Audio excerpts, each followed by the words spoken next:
Érase una vez un mundo remoto donde los hombres primitivos miraban al firmamento e intentaban comprender el universo.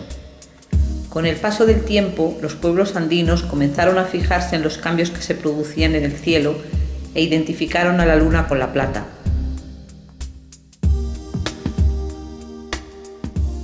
También alzaron la vista al sol y relacionaron su color y su brillo con el oro. Este culto al sol nos ha dejado hermosas piezas de oro, algunas de ellas elaboradas con fragmentos de concha o piedras semipreciosas como la turquesa.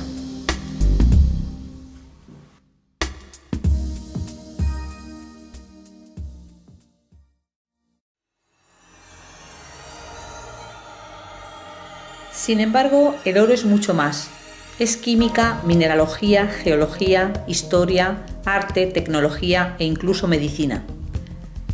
Es un elemento, es un metal y es un mineral. Podemos estudiarlo a través de la ciencia, de la historia y del arte. Tiene poca afinidad para combinarse con otros elementos, por lo que en la naturaleza suele encontrarse puro o formando aleaciones naturales que pueden llegar a contener entre un 2 y un 20% de plata, cobre, hierro y otros elementos. Cuando el contenido en plata alcanza el 20%, recibe el nombre de electrum. Desde el punto de vista químico, el oro es un metal de transición situado en el grupo 11 de la tabla periódica con número atómico 79. Su estructura interna está formada por átomos de oro que se disponen en lo que se llama un empaquetado cúbico compacto, es decir, los átomos ocupan el menor espacio posible, distribuyéndose según una celda de simetría cúbica centrada en las caras. Aunque es extraordinariamente raro, el oro puede presentarse cristalizado en cubos y octaedros y en cristales de 12, 24 e incluso de hasta 48 caras, como estos diminutos ejemplares que se exhiben en el Film Museum de Chicago.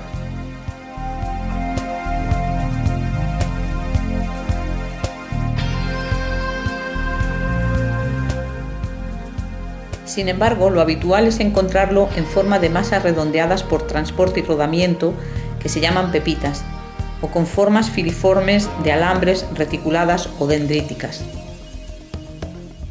Es amarillo, brillante, blando, denso y el mineral más maleable y dúctil que se conoce, lo que le confiere unas propiedades mecánicas inestimables para la joyería, la orfebrería y aplicaciones de carácter tecnológico.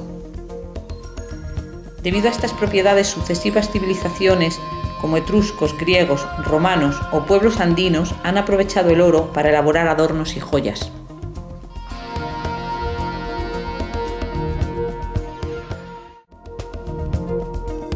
Con 31 gramos de oro es posible elaborar una lámina de 28 metros cuadrados de superficie.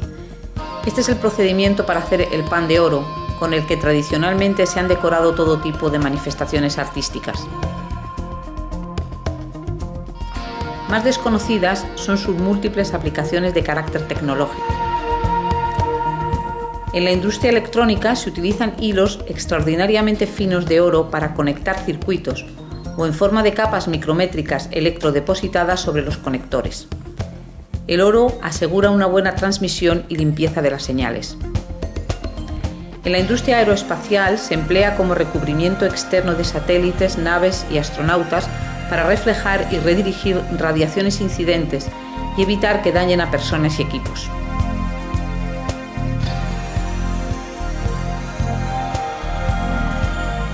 En astronomía se usa en forma de espejos acoplados a los telescopios para detectar y medir fuentes de luz infrarroja procedente del espacio. Igualmente es un medio ideal para la propagación de ondas sonoras, por lo que se utiliza en la fabricación de flautas traveseras, boquillas y otros instrumentos musicales de viento. También, como baño de oro, se aplica a todo tipo de objetos. En medicina se está estudiando si puede producir efectos beneficiosos para el organismo y actualmente se aplica en tratamientos de belleza. Otras aplicaciones aprovechan la especial sensibilidad del oro frente a la radiación infrarroja para fabricar termómetros timpánicos.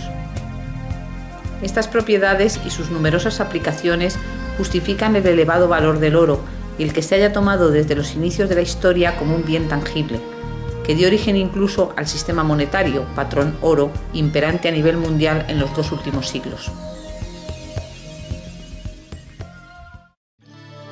¿Dónde se encuentra este metal precioso que los seres humanos han buscado incesantemente a lo largo de su historia?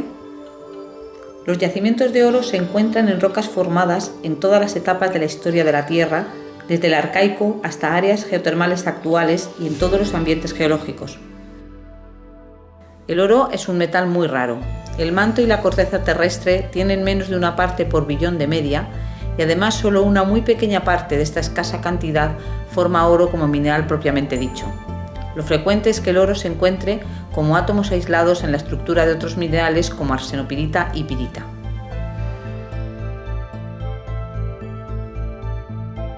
Las antiguas culturas extraían pepitas de oro de depósitos aluviales que los ríos transportaban a favor de la corriente. Estos yacimientos, por su riqueza y concentración, se llaman tipo placer. Posteriormente empezaron a explotar vetas de cuarzo con oro. En ambos casos extraían oro de aquellos lugares donde lo veían. Agotados estos yacimientos, ahora explotamos oro invisible, que solo se puede reconocer con un microscopio electrónico. En este momento, los principales países productores de oro en el mundo son China, Australia, Estados Unidos, Rusia, Sudáfrica y Perú.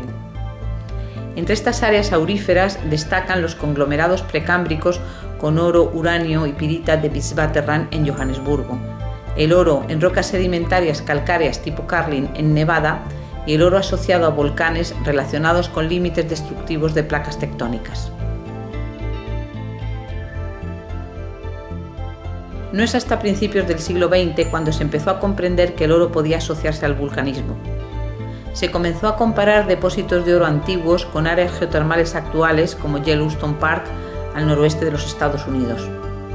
En las fumarolas, fuentes termales y géiseres activos de este parque nacional se ha detectado la presencia de oro en geiseritas y depósitos asociados. A este tipo de yacimientos se les denominó epitermales, palabra derivada del griego y que alude a su formación a baja temperatura. Cuando dos placas convergen, el borde frontal de una de ellas puede curvarse, deslizándose una debajo de la otra. Se denomina zona de subducción y se caracteriza por una intensa deformación, actividad sísmica, formación de cadenas montañosas, metamorfismo y vulcanismo. Debido a la abundancia de volátiles y fluidos que permiten lixiviar y transportar metales, estos volcanes y cuerpos magmáticos relacionados se convierten en áreas preferentes para la formación de yacimientos de oro y otros metales. Los Andes son una de las zonas más ricas del mundo en producción y reservas de oro en relación con una intensa actividad magmática. El cinturón andino comprende varias cordilleras, sierras, mesetas y valles que se extienden a lo largo de 7.240 kilómetros desde 11 grados latitud norte hasta 56 grados latitud sur. La impresionante cordillera andina se ha levantado por la subducción de las placas oceánicas de Cocos, Nazca y Antártida por debajo de la sudamericana a lo largo de los últimos 130 millones de años. Los mayores yacimientos de oro andinos están relacionados con vulcanismo, por inyección de fluidos hidrotermales de relativa baja temperatura, entre 100 y 300 grados, que desarrollan múltiples etapas mineralizadoras. A 20 kilómetros de la ciudad de Huaraz, en Perú, se encuentra la mina Pierina. Se trata de un típico yacimiento epitermal de los llamados oro de alta sulfuración o de ácido sulfato. Situada entre 3.650 y 4.200 metros de altura en la Cordillera Negra en los Andes centrales, se puso en explotación en 1995. Es un ejemplo de las grandes minas actuales que las antiguas culturas peruanas no vieron porque aquí el oro no es reconocible a simple vista. Se formó hace 14 millones de años asociada al intenso magmatismo generado durante la subducción de la placa de Nazca bajo la sudamericana. La intensa erupción de azufre a partir de fumarolas volcánicas interaccionó con las aguas subterráneas produciendo ácido sulfúrico que alteró profundamente las rocas por las que circulaba. Son característicos los colores blancos, marrones y rojos de las cortas de explotación, debido a las fuertes alteraciones hidrotermales que generan zonas de alunitización, alteración argilítica avanzada y sílice querosa con azufre nativo. La mineralización se desarrolla en varias etapas a lo largo de las cuales un oro submicroscópico se encuentra diseminado en topas dacíticas, piroclastos riolíticos, brechas hidrotermales con cuarzo, pirita o paritina y zonas de oxidación.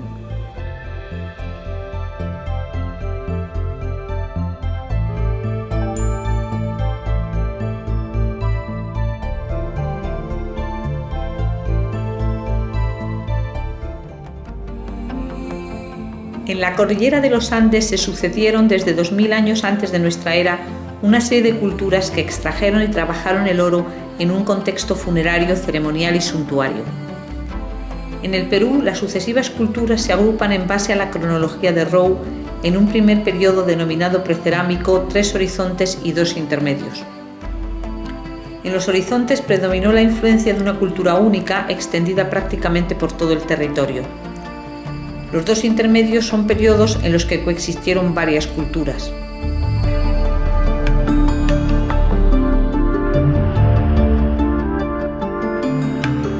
Que se tenga conocimiento, la metalurgia en el antiguo Perú comenzó hace unos 4000 años. El objeto más antiguo que se conserva es un collar de oro y piedras semipreciosas que fue encontrado en la localidad de Xiscaraymoco, cerca del lago Titicaca. El collar muestra láminas enrolladas en tubos elaboradas por la denominada técnica de martillado. También se suponen elaboradas por la misma técnica las pequeñas láminas de oro encontradas en la localidad de Huayhuaca y datadas en 3500 años. Hacia los años 1500 y 1000 antes de nuestra era se empezaron a trabajar cobre y plata.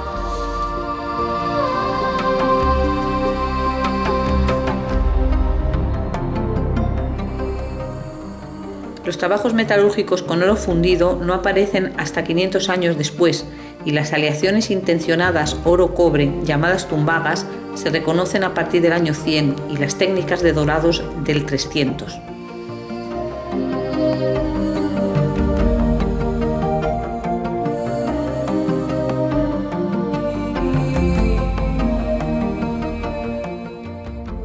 Desde el año 600 la cultura wari generaliza el uso del bronce y alrededor del 700 se empieza a utilizar en la costa norte bronce arsenical para la elaboración de armas, herramientas, utensilios y comercio.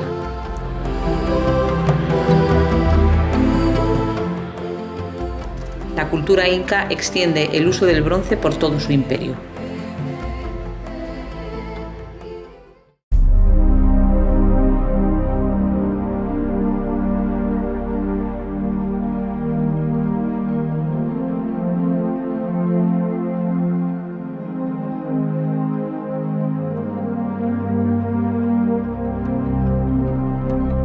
Durante el periodo precerámico se alcanzó el dominio del fuego. Con una antigüedad de más de 5000 años se encuentra la arquitectura monumental más antigua de América, la ciudad de Caral, donde se edificaron pirámides, plazas y altares de fuego.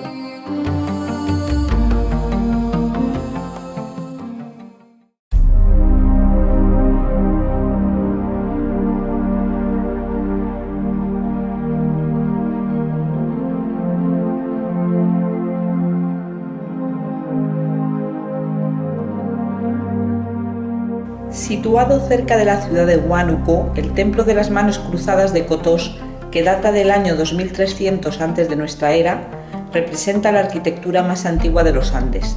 Su nombre está relacionado con la escultura de unas manos cruzadas que se encontró en su interior.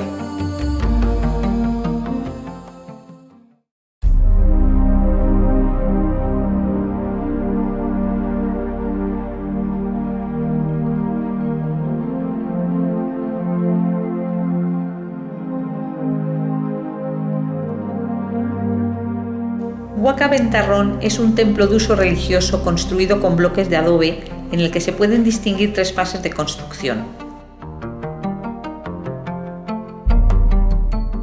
El templo tiene altares de fuego, muros pintados, relieve de peces y contrafuertes en sus muros.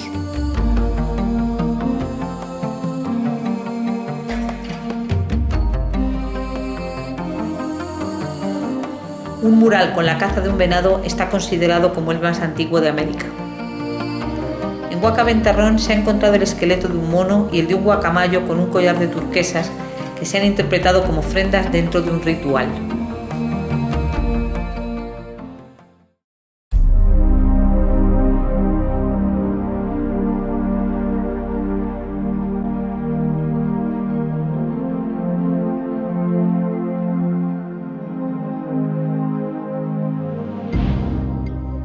La cultura Paracas ocupó parte de la costa sur del Perú.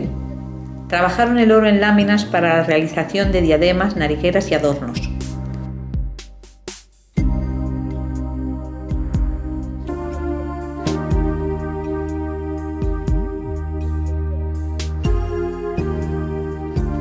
periodo se divide en dos etapas, la Paracas Caverna y la Paracas Necrópolis, que se diferencian por la forma de sus enterramientos. La cultura Paracas es mundialmente famosa por la belleza de sus tejidos, que utilizó para redes de pesca, prendas de vestir y mantos destinados a los enterramientos en fardos funerarios con los difuntos en posición de cuclillas.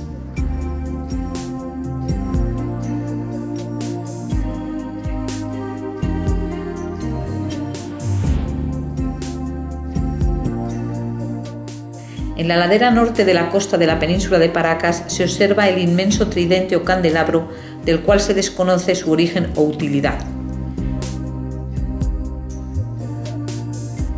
A unos 20 kilómetros de la costa, en el Océano Pacífico, se encuentra la Reserva Nacional de las Islas Ballestas, con sus numerosos lobos marinos, pingüinos de Humboldt y aves guaneras.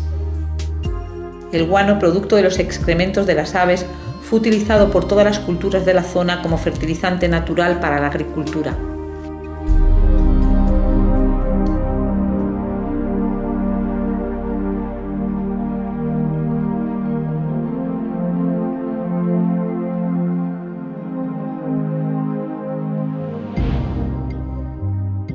Durante el horizonte formativo se extiende desde los Andes centrales hasta la costa la cultura chavín. Compartieron tiempo y espacio con la cultura cupisnique en la costa norte y con la Paracas en la costa sur. Su templo más importante, Chavín de Huántar, en el Callejón de los Conchucos, fue durante siglos un lugar mágico religioso de peregrinación y entrega de ofrendas provenientes de todo Perú. Allí vivían sacerdotes dedicados al culto y a la observancia de la naturaleza con el fin de elaborar el calendario agrícola.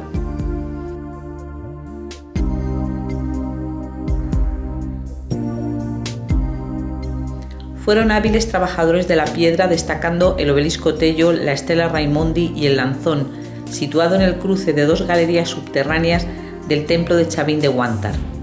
En las paredes exteriores están las cabezas clavas, esculturas de aspecto feroz y rasgos felinos.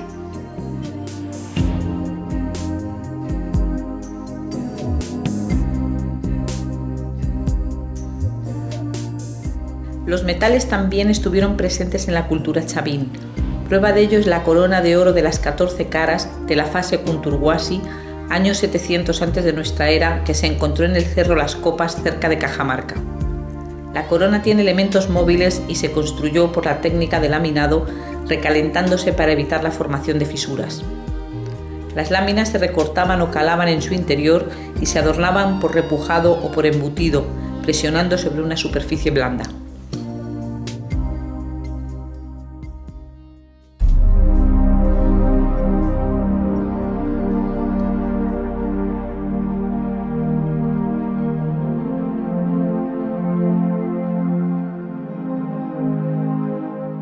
Los Nazca, descendientes de los Paracas, son conocidos por la belleza de su cerámica policromada, en la que con frecuencia se reconocen formas globulares y el asa puente.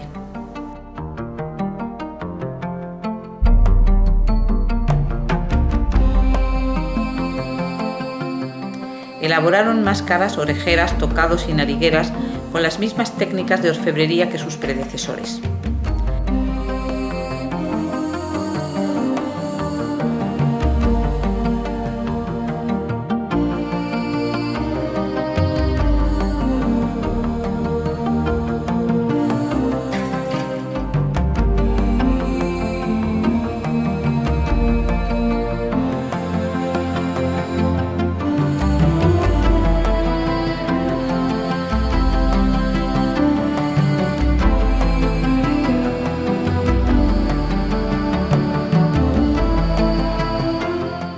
Habitaron en la semidesértica costa sur del Perú, con ríos de caudal intermitente que bajan de la sierra al mar. Para subsistir y explotar los recursos agrícolas en un entorno de extrema aridez, los Nazca descubrieron la existencia de abundante agua subterránea, la cual canalizaron con acueductos.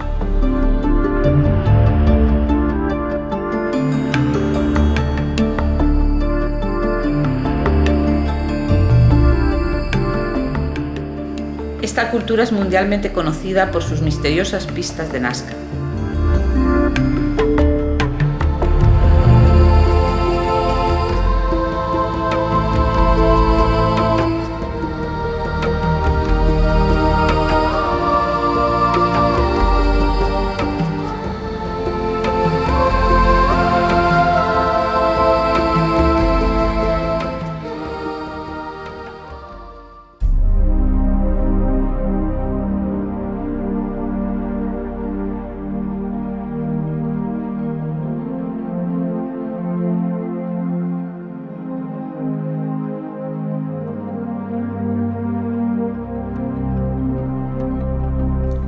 La cultura moche o mochica se asentó en la costa norte, principalmente en el valle del río Moche. Su asentamiento principal estuvo entre la Huaca del Sol, que tenía carácter administrativo, y la Huaca de la Luna, de carácter religioso.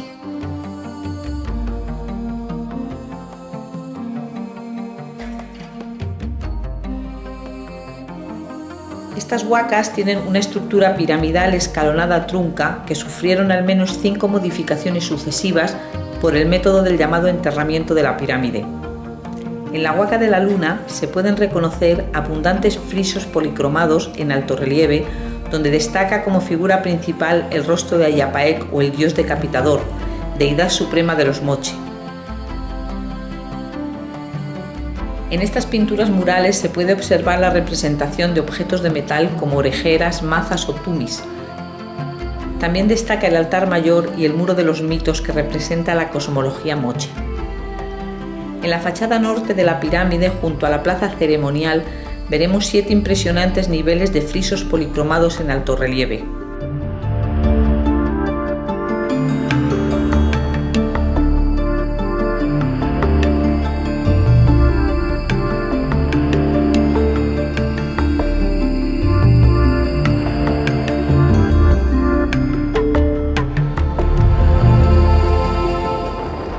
En la localidad de Sipán, a unos 40 kilómetros al sureste de Chiclayo, se encuentra el complejo de Huacarrajada, compuesto por 2 pirámides y un túmulo. En el año 1987, el doctor Walter Alba descubrió las famosas tumbas del señor de Sipán y de otros personajes de élite.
Los moche utilizaron 3 metales en la orfebrería: oro, plata y cobre, en solitario o en aleaciones binarias o ternarias con distintas proporciones de estos metales. Con ello se conseguían distintas tonalidades de color en el objeto. El nombre de tumbaga se reserva a una aleación binaria o ternaria con proporción baja de oro sobre un 20% y alta de cobre.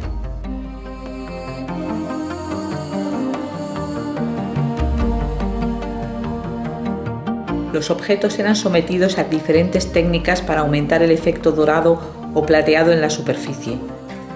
Las técnicas de dorado no se comprenden en detalle. Algunas eran sencillas, como cubrir el objeto con una fina lámina de oro, pero otras eran muy sofisticadas. Entre estas últimas destaca la técnica de eliminar, por métodos no totalmente conocidos, parte del cobre de la superficie, que como consecuencia quedaba enriquecido en oro. Otras hipótesis presuponen que el dorado se producía por sustitución electrolítica, introduciendo la tumbaga en una solución rica en oro, o en otros casos metiéndola en oro fundido, con lo que la superficie acabaría totalmente dorada. No se conoce con certeza si en otros casos utilizaban amalgamas oro-mercurio para cubrir las piezas, que serían calentadas con posterioridad para eliminar el mercurio.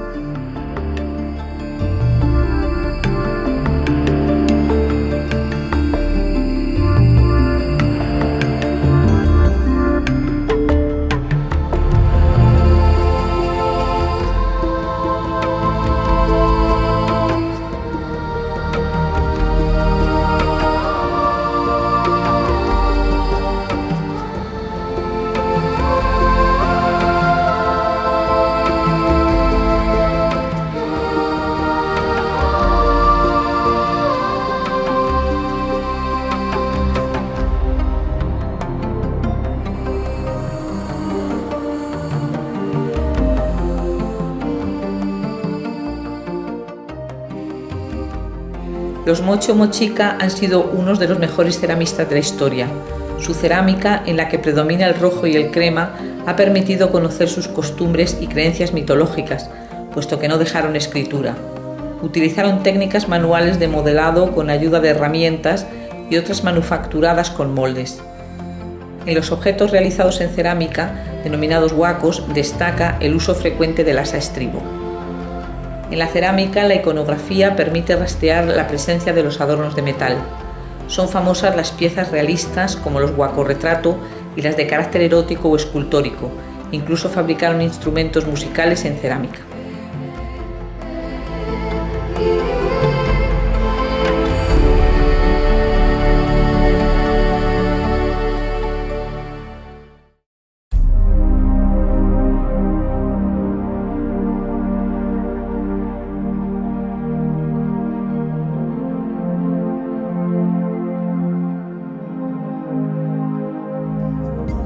En el lago Titicaca se gestó un centro de poder que conocemos como Tiahuanaco, que posteriormente será transmitido por todo el altiplano por la cultura wari, de fuerte carácter militar y de conquista. Principalmente trabajaron oro, cobre y bronce con las mismas técnicas que sus predecesores.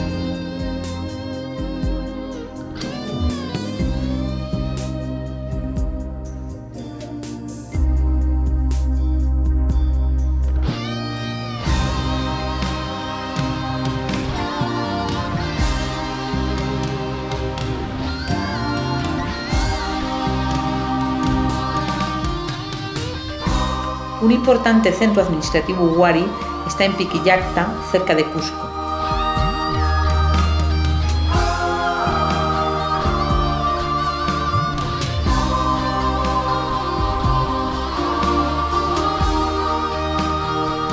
La Huaca Pucllana pertenece a la cultura Lima, aunque posteriormente fue utilizada por los wari como centro de enterramiento. Se encontró entre diversos objetos el fardo funerario conocido como la Dama de la Máscara. También utilizaron Pachacamac, cerca de la Lima actual, como centro ceremonial mágico-religioso al que acudían peregrinos de toda la costa. Fue un lugar de culto de forma continuada desde la cultura Lima en el año 100 hasta el final del Imperio Inca. El lugar tomó el nombre de la divinidad a la que se le rendía culto, el dios Pachacamac.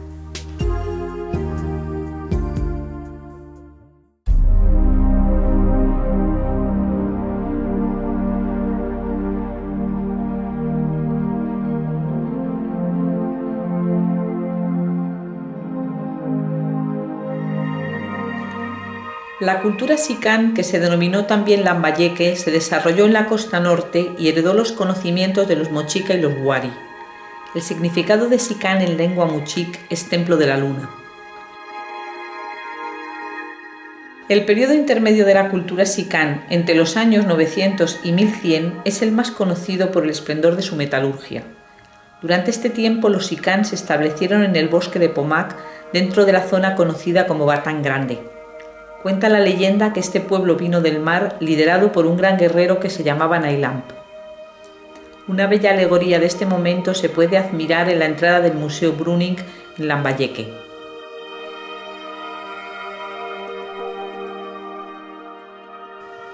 Sobre el año 1000 se construyeron en el bosque de Pomac más de 30 pirámides, truncas y túmulos con adobes, cuya parte superior se destinaba a ceremonias. Debido a los materiales de adobe que se utilizaron, con el paso del tiempo la erosión ha afectado profundamente a sus estructuras.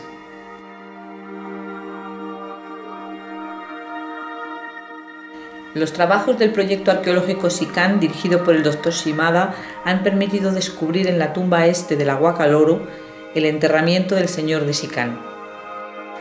En el Museo Nacional Sican, en la localidad de Ferreñafe, se puede observar y disfrutar de la belleza de la máscara y orejeras de oro, junto a otros elementos del amplio ajuar funerario de este personaje de élite.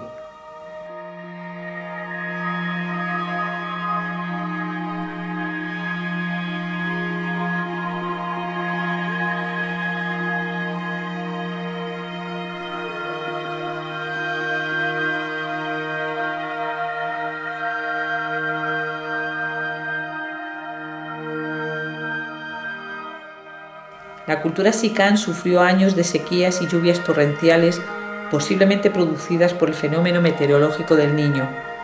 El pueblo perdió la fe en sus dirigentes al atribuir todas estas desgracias al traslado de un ídolo de un lugar a otro, y dieron fuego a los santuarios religiosos y centros administrativos de lo que hoy conocemos como Santuario Arqueológico del Bosque de Pomac. A partir del año 1100, el pueblo Xicán se trasladó a Túcume, donde construyeron más de 26 pirámides de adobe como Huaca las Balsas, Huaca Larga o Huaca las Estacas.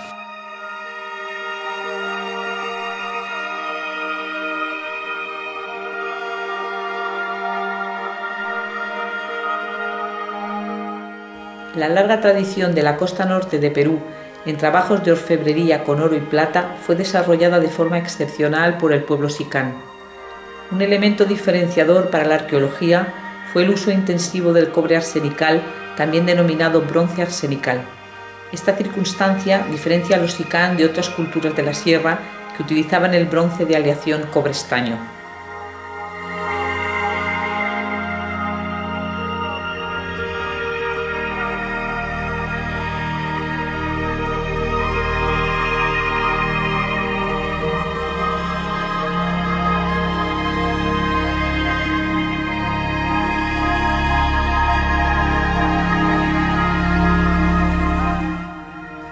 Actualmente se investigan los procesos del uso intencional del arsénico, así como en los llamados naipes, láminas de cobre arsenical que podrían haberse utilizado para el comercio en calidad de moneda.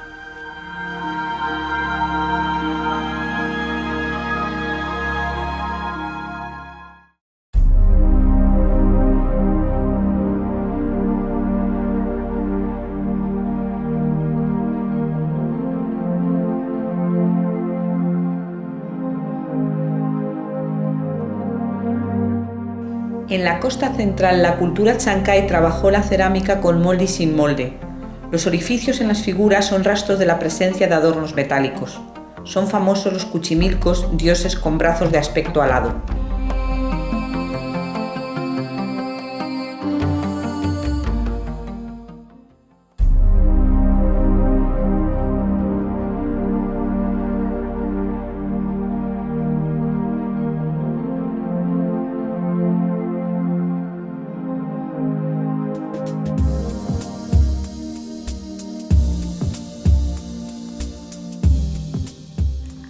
Chanchan, que quiere decir sol-sol o gran sol, construida en adobe y fuertemente amurallada, fue el centro más importante de la cultura chimú. Su entrada está custodiada por dos grandes ídolos de madera.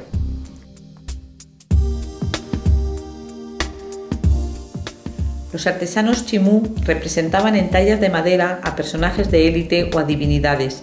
En estas figuras continúa presente el uso cotidiano del metal.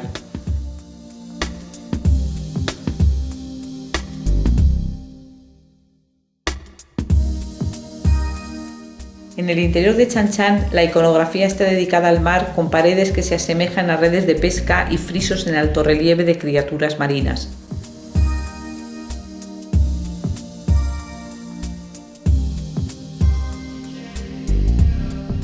Trabajaron la plata como representación de la divinidad de la luna y el oro como la del sol. En varias culturas de la costa norte, la deidad de la luna, debido a su doble manifestación nocturna y diurna, predomina sobre la del sol, que solo se muestra durante el día.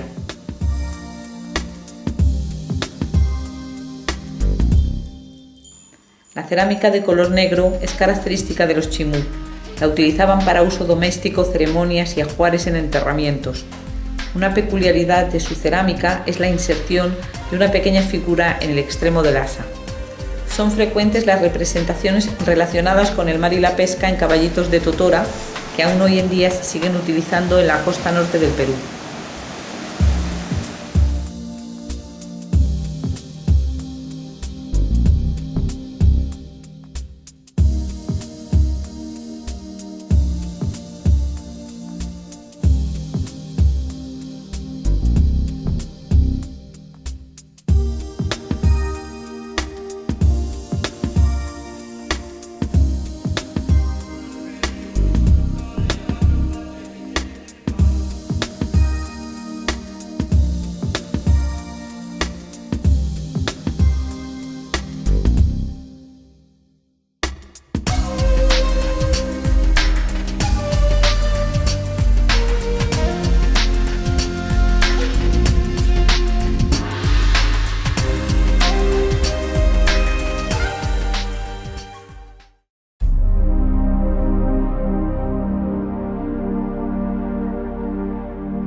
Los historiadores sitúan el origen de los incas, pueblo de lengua quechua, en el año 1400, aunque fue sobre el 1438 cuando comenzó la expansión de su imperio bajo el mandato de Pachacútec. El territorio incaico es el llamado Tahuantinsuyo, que corresponde a lo que hoy es el sur de Colombia, Ecuador, Perú, Bolivia y norte de Chile, abarcando una costa de Océano Pacífico de más de 4.000 kilómetros. Al no disponer de escritura y para tener guardada la información de tan extenso territorio, los incas utilizaban los quipus. Esta técnica consistía en ir haciendo diferentes tipos de nudos a distintas alturas en cuerdas de varios colores, con los que controlaban los datos del imperio. En esta época hay un gran desarrollo de la arquitectura que se caracterizó por ser de planta rectangular, puertas y ventanas de forma trapezoidal con dinteles y piedras labradas sin argamasa, como esta de 12 ángulos en Cusco. En esta ciudad, capital del imperio inca, se conservan los restos del Coricancha, que fue un templo en honor al sol, en el que se custodiaban las momias de los máximos dignatarios incas y también se honraba al dios Viracocha. Todo su interior y las figuras en sus jardines estaban trabajadas en oro. A las afueras de Cusco podemos visitar una construcción ciclópea llamada Sacsayhuamán, que probablemente fue un lugar sagrado. Si nos dirigimos al noroeste, a lo largo del Valle Sagrado, siguiendo el discurrir del río Urubamba, nos encontramos una zona de gran fertilidad para los cultivos. En los alrededores de este valle hay una importante concentración de arquitectura inca, como las ruinas de Pisac y Ollantaytambo.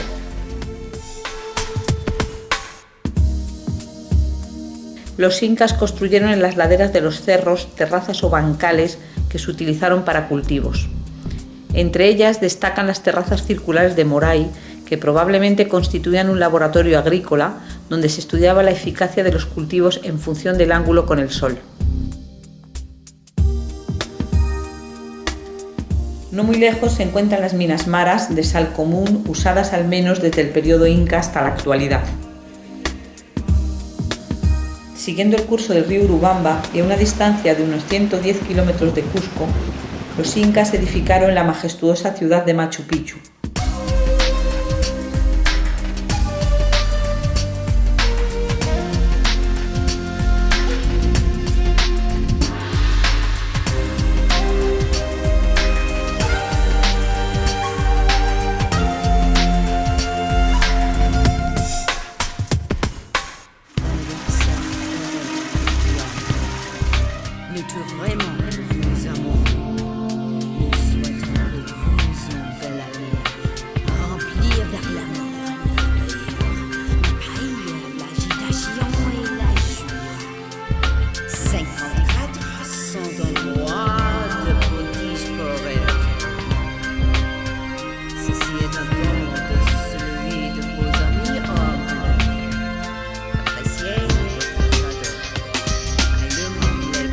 Los incas no aportaron grandes novedades respecto de la metalurgia, pues utilizaron todas las técnicas de las culturas que los precedieron, excepto el dorado. Cabe resaltar que usaron el método del incrustado de metales.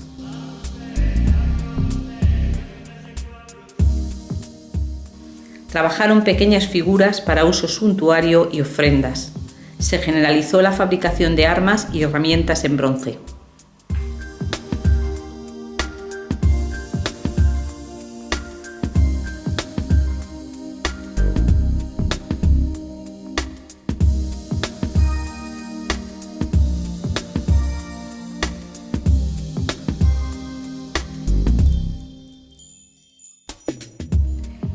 Este pasado histórico puede reconstruirse con ayuda de técnicas cruzadas químicas y mineralógicas.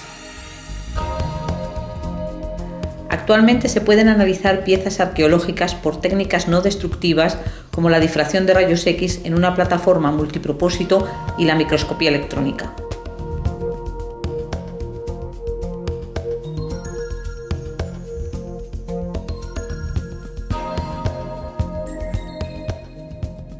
Como ejemplo, aquí se muestra una pieza arqueológica de la costa norte del Perú, cuyo análisis por espectroscopía de energía dispersiva de rayos X o EDX, técnica acoplada al microscopio electrónico de barrido o SEM, ha revelado una composición entre un 67 y un 45% de oro, el resto de plata y algunas trazas de cobre. En otras piezas, como estas varillas de la costa norte de Ecuador, posiblemente fragmentos de una nariguera, la misma técnica de análisis ha determinado una composición rica en cobre de tipo tumbaga. En esta imagen obtenida por SEM, en la que se ha empleado un detector de electrones retrodispersados, se observa una superficie enriquecida por un proceso de dorado. Este detector permite determinar diferencias de composición por contraste de color, siendo en este caso la zona brillante la que corresponde al oro, por ser el elemento más pesado. Estos análisis se realizaron en el Centro Nacional de Microscopía Electrónica.